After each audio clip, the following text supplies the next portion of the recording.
you, if any form against you, I release thunder against them in the name of Jesus. Father, have your way. Any door and any close before this family, I open it for you in the name of Jesus. Receive your open door in the name of Jesus. Receive your divine connection in the name of Jesus. Receive your divine financial open door in the name of Jesus. If you are man or woman, only your father or only you, they will tell you after the service in the name of Jesus. They will tell you to let it in the name of Jesus. Heavenly Father, any man or woman that shall be a gift for you, let them follow it in the name of Jesus. Father, Satan, in the name of Jesus. Father, Satan, in the name of Jesus. I cover you in the name of Jesus. And this prayer will bring promotion to this family in the name of Jesus. There will be wonderful peace upon your family in the name of Jesus. In your peace, you shall be promoted in the name of Jesus. Anywhere and anywhere you place, I will never take the book. I will pray in the name of Jesus. Receive your people in the name of Jesus. Receive people in the name of Jesus. I cover you in the name of Jesus. But then you shall go in Jesus' name I pray. Amen.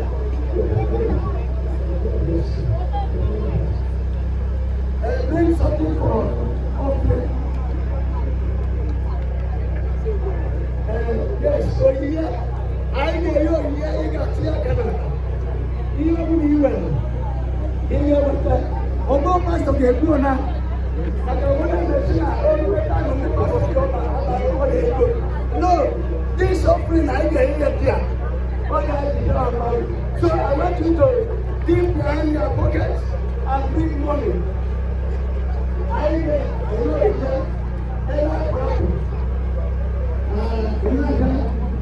whether you are here, who can take place in some.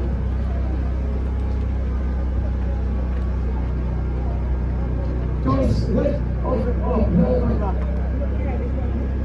In the name of Jesus. In the mighty name of Jesus.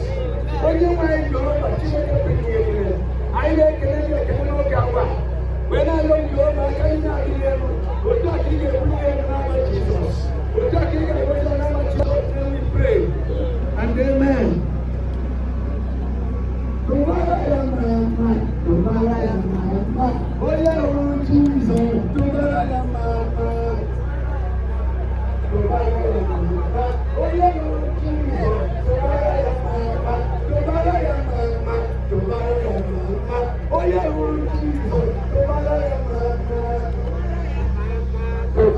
Mama, oye uru Jesus, tobara ya mama, tobara ya mama, tobara ya mama, oye uru Jesus, tobara ya mama, tobara ya mama, tobara ya mama, oye uru Jesus.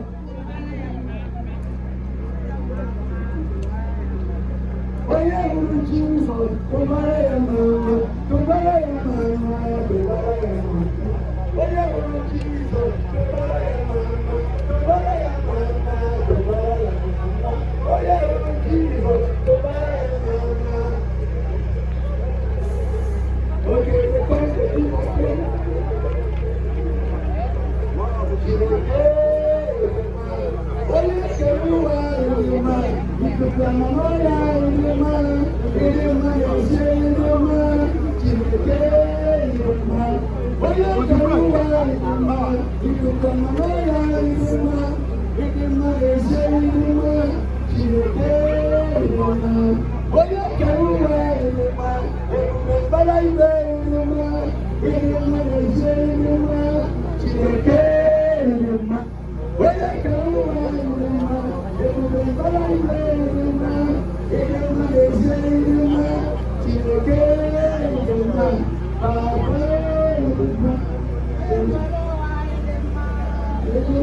saying shall be well with you. In Jesus' name. Amen.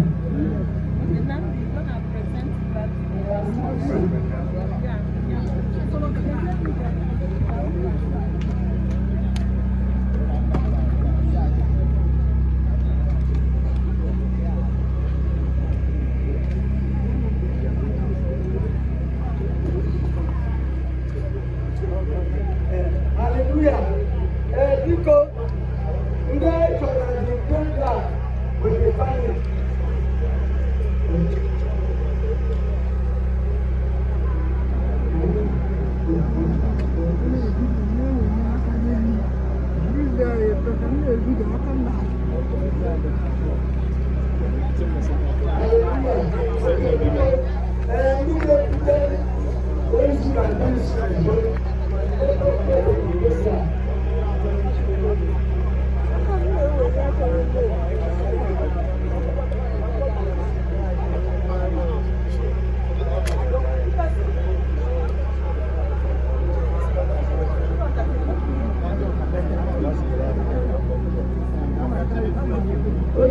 Please, the undertakers, come and carry the cross. We're going to be praying.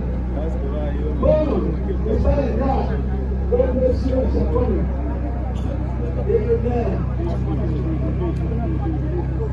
And only the family and the real family.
Argument. Udo.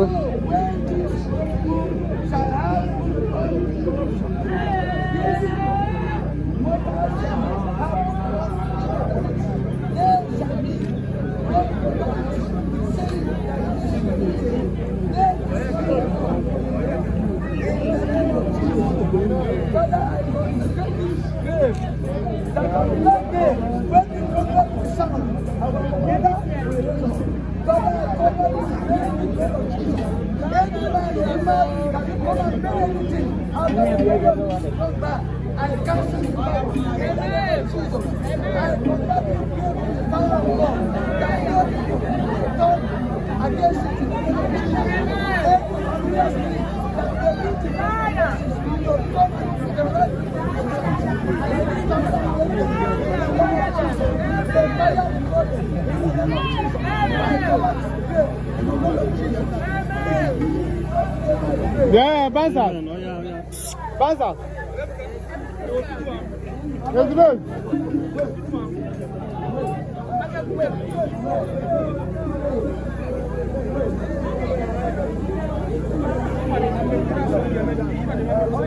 Ọ̀gá ni láti ọ, adé ju di ẹyin bá dé. Búkú ni yá.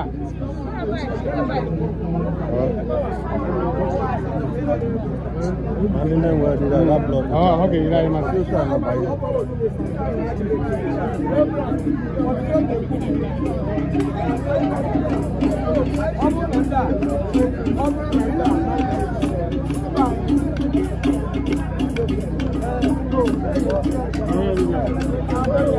Oni ka be bi ila ma la.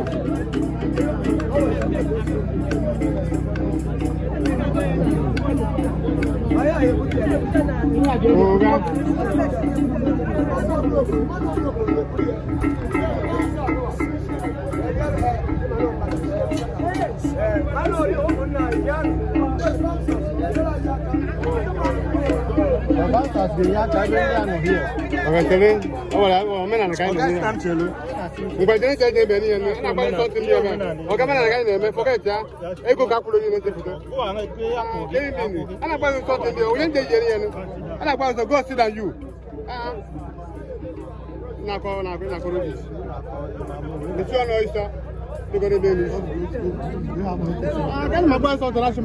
Who are you?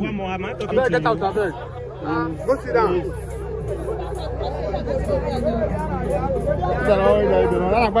How many hours to make an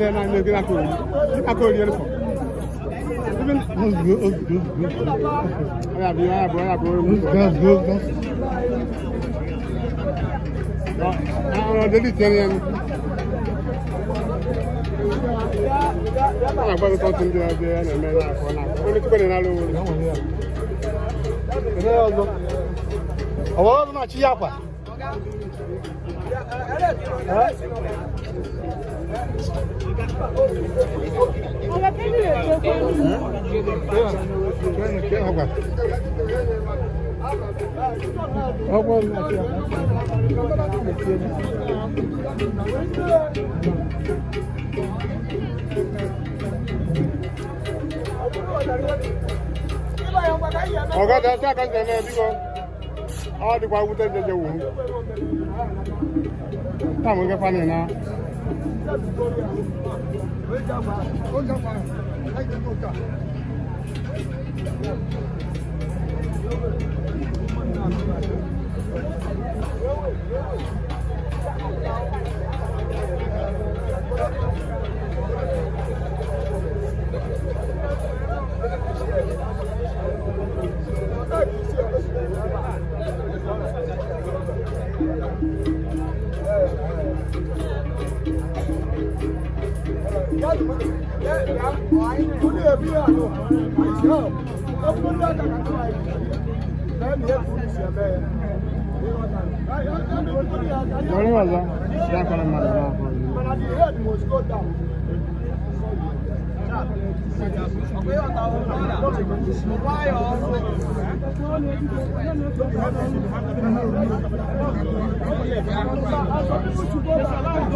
After you drop it there.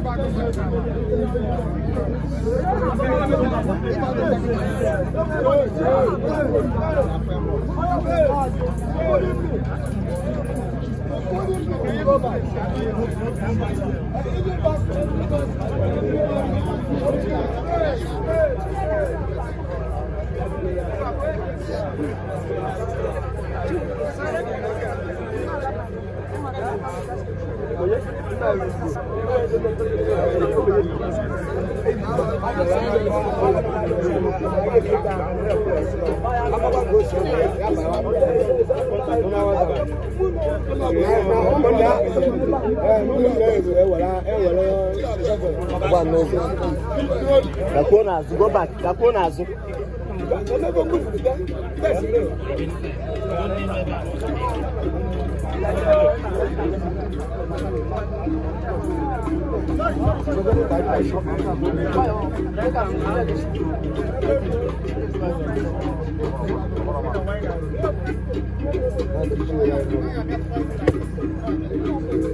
Wait.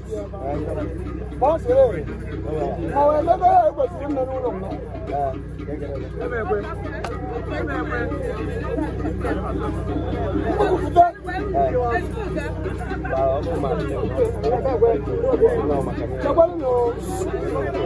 everybody should wait.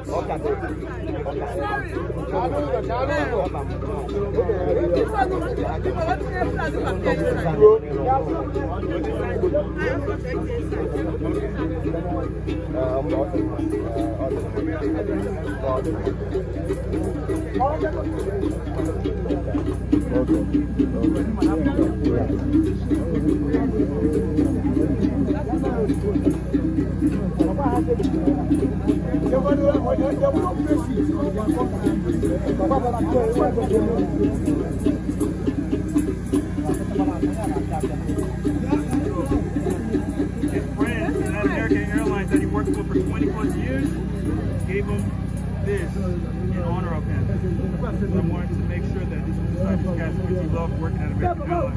He loved his friends out in American Airlines.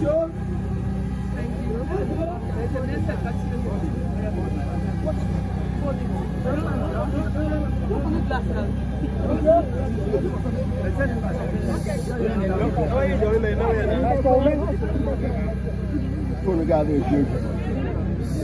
Another call. Yeah, but I love food. But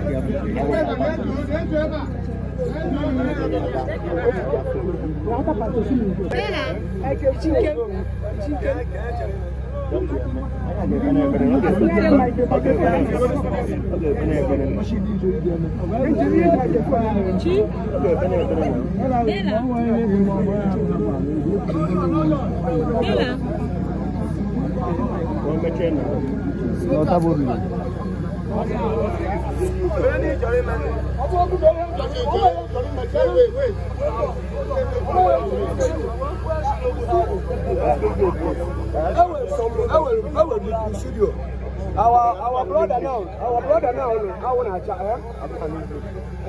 I will get here. Our brother, your weight is small. Then we open a very small. Okay. In any Enugu for future occurrence.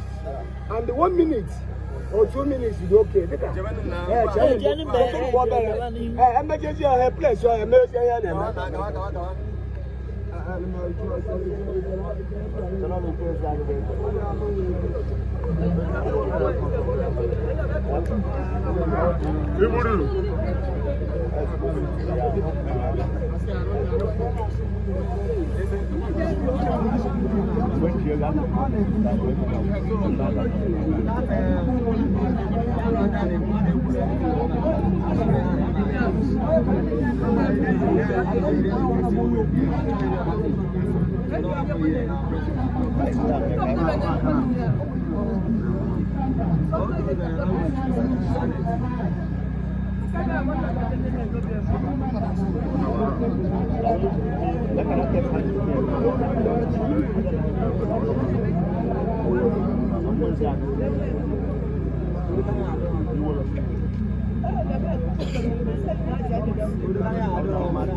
I need it.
Pastor, go ahead. Where's the mic?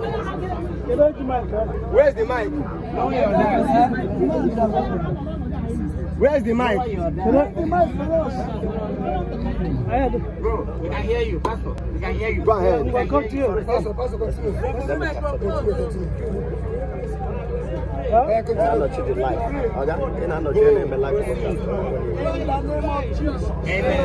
In mighty name of Jesus. Heavenly Father, we are committing the cause unto your hand. Father, I pray that you keep this call, that no power will interrupt against it in the name of Jesus. I cover this grave with the blood of Jesus. Any power that may go to bury anything or to take the soil, we cause thunder to shatter them in the name of Jesus. That the face of this man will never come up and harass or terrorize any man or woman in this society. In the name of Jesus. I cover you with the blood of Jesus. In Jesus' name we pray. Amen. This is the final journey of every human being on earth. Chief Engineer Sir Festus Okonkwo, Jenkoma. We are here live at Okpogho, Ukwuagba, in the Ezeagu government area of Enugu State. As you live your own life, Just know that one day it will be your turn.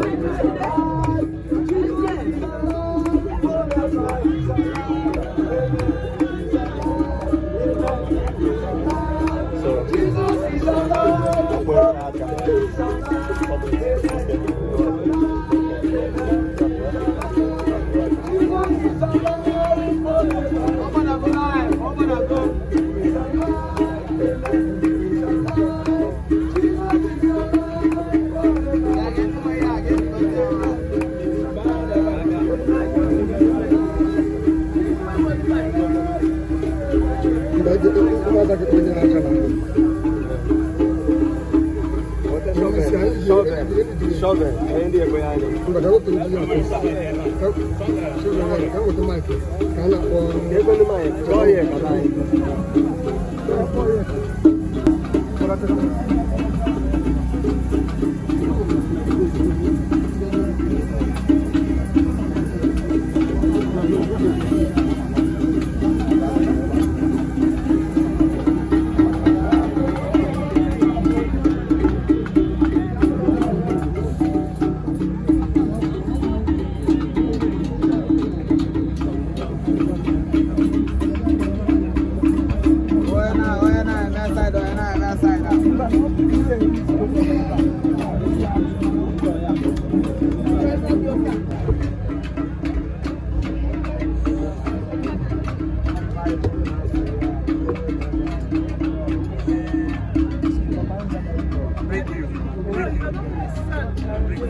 Oh yeah.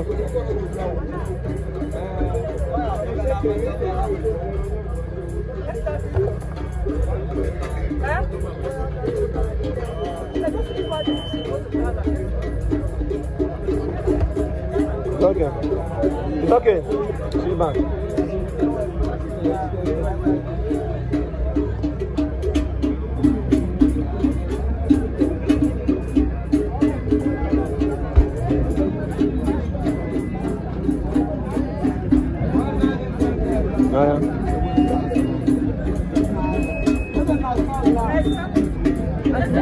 What's your glass? Yeah, I can't do it. I'm a code that kind of.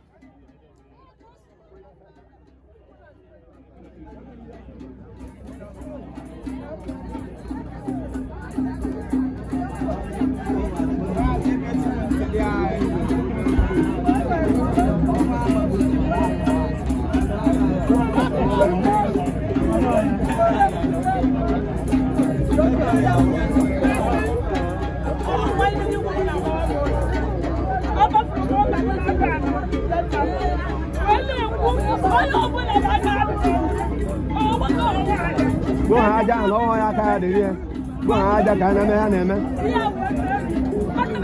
I had to have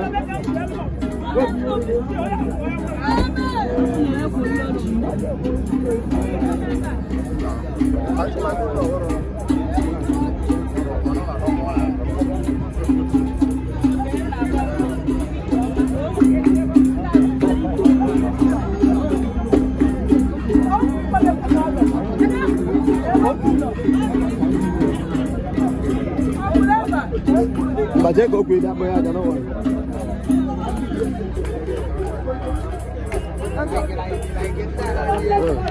Okay, that boy, I don't know. Okay, boy, I can put you in there.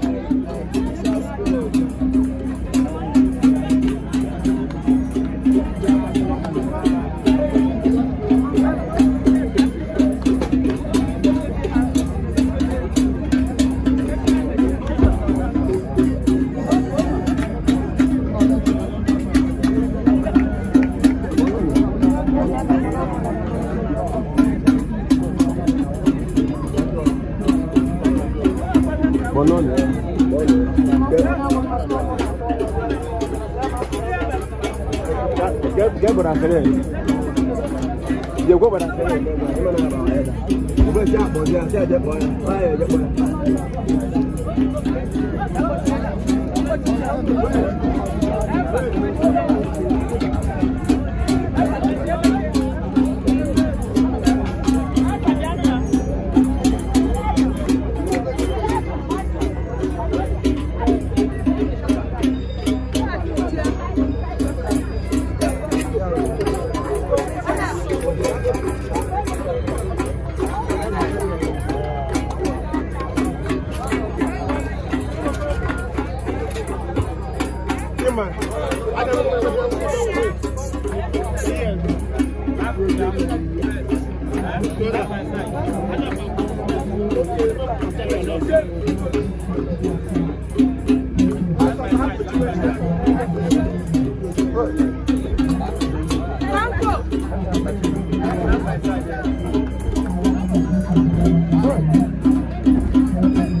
Let's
Thank you.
Hey,